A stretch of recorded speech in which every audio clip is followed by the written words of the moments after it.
വിശുദ്ധ മത്തായി എഴുതിയ സുവിശേഷം അധ്യായം 27. യേശു പീലാത്തോസിന്റെ മുമ്പിൽ. പ്രഭാതമായപ്പോൾ പ്രധാന പുരോഹിതന്മാരും ജനപ്രമാണികളും യേശുവിനെ വധിക്കേണ്ടതിന് അവനെതിരെ ആലോചന നടത്തി. അവർ അവനെ ബന്ധിച്ചു കൊണ്ടുപോയി ദേശാധിപതിയായ പീലാത്തോസിനെ ഏൽപ്പിച്ചു.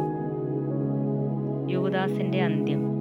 അവനെ ഒറ്റിക്കൊടുത്ത യൂദാസ് അവൻ ശിക്ഷയ്ക്ക് വിധിക്കപ്പെട്ടു എന്നറിഞ്ഞപ്പോൾ പശ്ചാത്തപിച്ച് ആ 30 വെള്ളി നാണയങ്ങൾ പ്രധാന പുരോഹിതന്മാരെയും പ്രമാണികളെയും ഏൽപ്പിച്ചുകൊണ്ട് പറഞ്ഞു, നിഷ്കളങ്ക രക്തത്തെ ഒറ്റിക്കൊടുത്ത് ഞാൻ പാപം ചെയ്തിരിക്കുന്നു. അവർ അവനോട് പറഞ്ഞു, അതിന് ഞങ്ങൾക്കെന്ത്? അത് നിന്റെ കാര്യമാണ്. വെള്ളി നാണയങ്ങൾ ദേവാലയത്തിലേക്ക് വലിച്ചെറിഞ്ഞിട്ട് അവൻ പോയി കെട്ടിഞ്ഞാന്നു ചത്തു. പ്രധാന പുരോഹിതന്മാർ ആ വെള്ളി നാണയങ്ങൾ എടുത്തുകൊണ്ട് പറഞ്ഞു, ഇത് രക്തത്തിൻ്റെ വിലയാകയാൽ ഭണ്ഡാരത്തിൽ നിക്ഷേപിക്കുന്നത് അനുവദനീയമല്ല. അതുകൊണ്ട് അവർ കൂടിയാലോചിച്ച് ആ പണം കൊടുത്ത് വിദേശീയരെ സംസ്കരിക്കാൻ വേണ്ടി കുശവൻ്റെ പറമ്പ് വാങ്ങി. അത് ഇന്നും രക്തത്തിൻ്റെ പറമ്പ് എന്ന് അറിയപ്പെടുന്നു. പ്രവാചകനായ ജെറമിയ വഴി അരുളി ചെയ്യപ്പെട്ടത് അപ്പോൾ പൂർത്തിയായി. അവൻ്റെ വിലയായി ഇസ്രായേൽ മക്കൾ നിശ്ചയിച്ച 30 വെള്ളി നാണയങ്ങളെടുത്ത് കർത്താവ് എന്നോട് കൽപ്പിച്ചതുപോലെ അവർ കുശവൻ്റെ പറമ്പിനായി കൊടുത്തു. വിചാരണയും വിധിയും. യേശു ദേശാധിപതിയുടെ മുമ്പിൽ നിന്നു. ദേശാധിപതി ചോദിച്ചു, നീ യഹൂദന്മാരുടെ രാജാവാണോ? യേശു പറഞ്ഞു, നീ തന്നെ പറയുന്നുവല്ലോ. പ്രധാന പുരോഹിതന്മാരും പ്രമാണികളും അവൻ്റെ മേൽ കുറ്റം ആരോപിച്ചപ്പോൾ അവനൊരു മറുപടിയും പറഞ്ഞില്ല. പീലാത്തോസ് വീണ്ടും ചോദിച്ചു, അവർ എന്തെല്ലാം കാര്യങ്ങൾ നിനക്കെതിരെ സാക്ഷ്യപ്പെടുത്തുന്നു എന്നു നീ കേൾക്കുന്നില്ലേ? എന്നാൽ അവൻ ഒരു ആരോപണത്തിനു പോലും മറുപടി പറഞ്ഞില്ല. തന്നിമിത്തം ദേശാധിപതി അത്യധികം ആശ്ചര്യപ്പെട്ടു. ജനക്കൂട്ടം ആഗ്രഹിക്കുന്ന ഒരു തടവുകാരനെ ദേശാധിപതി തിരുനാളിൽ അവർക്ക് വിട്ടുകൊടുക്കുക പതിവായിരുന്നു.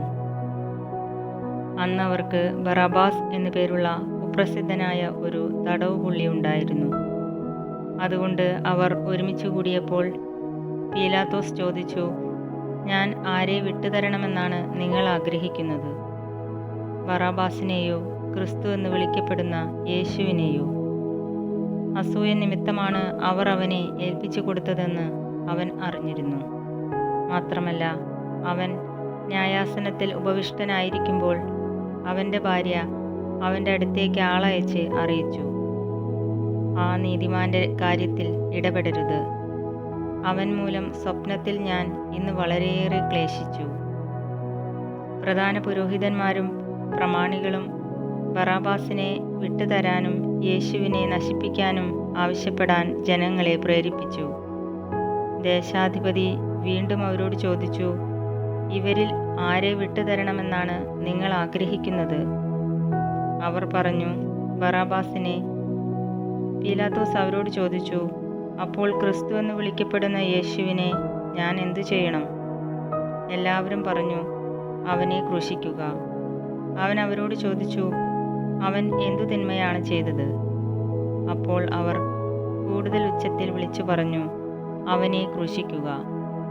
ബഹളം വർദ്ധിക്കുന്നതല്ലാതെ പ്രയോജനമൊന്നും ഉണ്ടാവുന്നില്ലെന്ന് മനസ്സിലാക്കിയ പീലാത്തോസ് വെള്ളമെടുത്ത് ജനങ്ങളുടെ മുമ്പിൽ വെച്ച് കൈ കഴുകിക്കൊണ്ട് പറഞ്ഞു, ഈ നീതിമാന്റെ രക്തത്തിൽ എനിക്ക് പങ്കില്ല, അത് നിങ്ങളുടെ കാര്യമാണ്.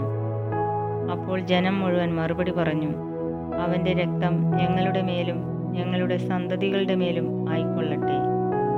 അപ്പോൾ അവൻ ബറാബാസിനെ അവർക്ക് വിട്ടുകൊടുക്കുകയും യേശുവിനെ ചമ്മട്ടി കൊണ്ടടിപ്പിച്ച് ക്രൂശിക്കാൻ ഏൽപ്പിച്ചു കൊടുക്കുകയും ചെയ്തു. യേശുവിനെ പരിഹസിക്കുന്നു. അനന്തരം ദേശാധിപതിയുടെ പടയാളികൾ യേശുവിനെ പ്രത്തോറിയത്തിലേക്ക് കൊണ്ടുപോയി സൈന്യവിഭാഗത്തെ മുഴുവൻ അവനെതിരെ അണിനിരത്തി. അവർ അവൻ്റെ വസ്ത്രം ഉരിഞ്ഞുമാറ്റി ഒരു ചെമന്ന പുറങ്കുപ്പായം അണിയിച്ചു. ഒരു മുൾക്കിരീടം മെടഞ്ഞ് അവൻ്റെ ശിരസിൽ വെച്ചു. വലത്തുകൈയിൽ ഒരു ഞാങ്ങണയും കൊടുത്തു. അവൻ്റെ മുമ്പിൽ മുട്ടുകുത്തിക്കൊണ്ട്, യഹൂദരുടെ രാജാവേ സ്വസ്തി എന്ന് പറഞ്ഞ് അവർ അവനെ പരിഹസിച്ചു. അവർ അവൻ്റെ മേൽ തുപ്പുകയും ഞാങ്ങണ എടുത്ത് അവൻ്റെ ശിരസിലടിക്കുകയും ചെയ്തു. അവനെ പരിഹസിച്ചതിന് ശേഷം പുറംകുപ്പായം അഴിച്ചുമാറ്റി അവൻ്റെ വസ്ത്രം വീണ്ടും ധരിപ്പിച്ച് കുരിശിൽ തറയ്ക്കാൻ കൊണ്ടുപോയി. യേശുവിനെ കുരിശിൽ തറയ്ക്കുന്നു. അവർ പോകുന്ന വഴി ശിമിയോൻ എന്ന ഒരു കിറേനക്കാരനെ കണ്ടുമുട്ടി. യേശുവിൻ്റെ കുരിശ് ചുമക്കാൻ അവർ അവനെ നിർബന്ധിച്ചു. തലയോടിടം എന്നർത്ഥമുള്ള ഗോൽഗോഥായിലെത്തിയപ്പോൾ അവർ അവന് കയ്പു കലർത്തിയ വീഞ്ഞു കുടിക്കാൻ കൊടുത്തു. അവനത് രുചിച്ചു നോക്കിയെങ്കിലും കുടിക്കാൻ ഇഷ്ടപ്പെട്ടില്ല. അവനെ കുരിശിൽ തറച്ചതിന് ശേഷം അവർ അവൻ്റെ വസ്ത്രങ്ങൾ ഉറിയിട്ട് ഭാഗിച്ചെടുത്തു. അനന്തരം അവർ അവിടെ അവന് കാവലിരുന്നു. ഇവൻ യഹൂദരുടെ രാജാവായ യേശുവാണ് എന്ന ആരോപണം അവർ അവൻ്റെ ശിരസ്സിന് മുകളിൽ എഴുതിവച്ചു. അവനോടുകൂടെ 2 കവർച്ചക്കാരെയും അവർ കുരിശിൽ തറച്ചു. ഏലി ഏലി ലിമാ സബക്താനി, അതായത് എൻ്റെ ദൈവമേ എൻ്റെ ദൈവമേ എന്തുകൊണ്ട് നീ എന്നെ ഉപേക്ഷിച്ചു. അടുത്തു നിന്നിരുന്നവരിൽ ചിലർ ഇത് കേട്ട് പറഞ്ഞു, അവൻ ഏലിയായെ വിളിക്കുന്നു. ഉടനെ അവരിൽ ഒരാൾ ഓടിച്ചെന്ന് നീർപ്പഞ്ഞിയെടുത്തു വിനാഗിരിയിൽ മുക്കി ഒരു ഞാങ്ങണമേൽ ചുറ്റി അവന് കുടിക്കാൻ കൊടുത്തു.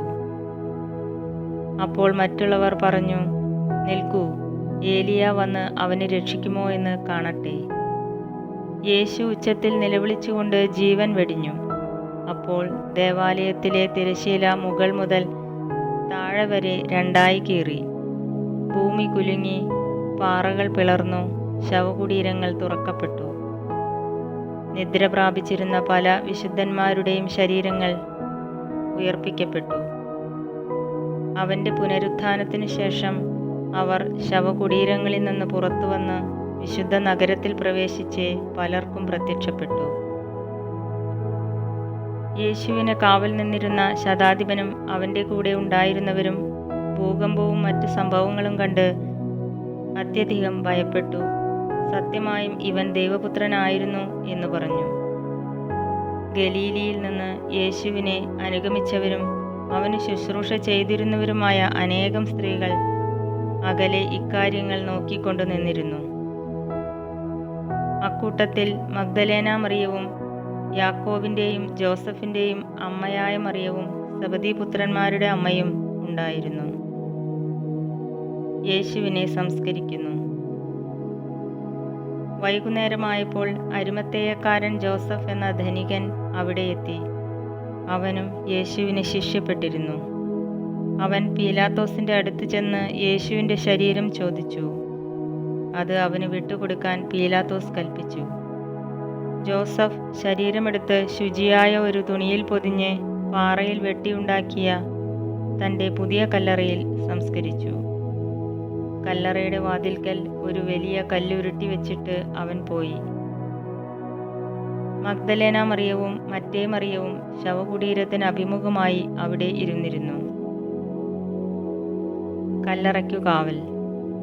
പിറ്റേ ദിവസം, അതായത് ഒരുക്കദിനത്തിൻ്റെ പിറ്റേന്ന്, പ്രധാന പുരോഹിതന്മാരും ഫരിസേയരും പീലാത്തോസിൻ്റെ അടുക്കൽ ഒരുമിച്ചുകൂടി. അവർ പറഞ്ഞു, യജമാനനെ, 3 ദിവസം കഴിഞ്ഞ് ഞാൻ ഉയർത്തെഴുന്നേൽക്കുമെന്ന് ആ വഞ്ചകൻ ജീവിച്ചിരുന്നപ്പോൾ പറഞ്ഞത് ഞങ്ങളിപ്പോൾ ഓർമ്മിക്കുന്നു. അതിനാൽ 3-ാം ദിവസം വരെ ശവകുടീരത്തിന് കാവലേർപ്പെടുത്താൻ ആജ്ഞാപിക്കുക. അല്ലെങ്കിൽ അവൻ്റെ ശിഷ്യന്മാർ വന്ന് അവനെ മോഷ്ടിക്കുകയും അവൻ മരിച്ചവരിൽ നിന്ന് ഉത്ഥാനം ചെയ്തു എന്ന് ജനങ്ങളോട് പറയുകയും ചെയ്തെന്ന് വരും. അങ്ങനെ അവസാനത്തെ വഞ്ചന ആദ്യത്തേതിനേക്കാൾ ഗുരുതരമായി തീരുകയും ചെയ്യും. പീലാത്തോസ് അവരോട് പറഞ്ഞു, നിങ്ങൾക്കൊരു കാവൽ സേനയുണ്ടല്ലോ, പോയി നിങ്ങളുടെ കഴിവ് പോലെ കാത്തുകൊള്ളുവിൻ. അവർ പോയി കല്ലിന് മുദ്രവെച്ച് കാവൽക്കാരെ നിർത്തി കല്ലറ ഭദ്രമാക്കി.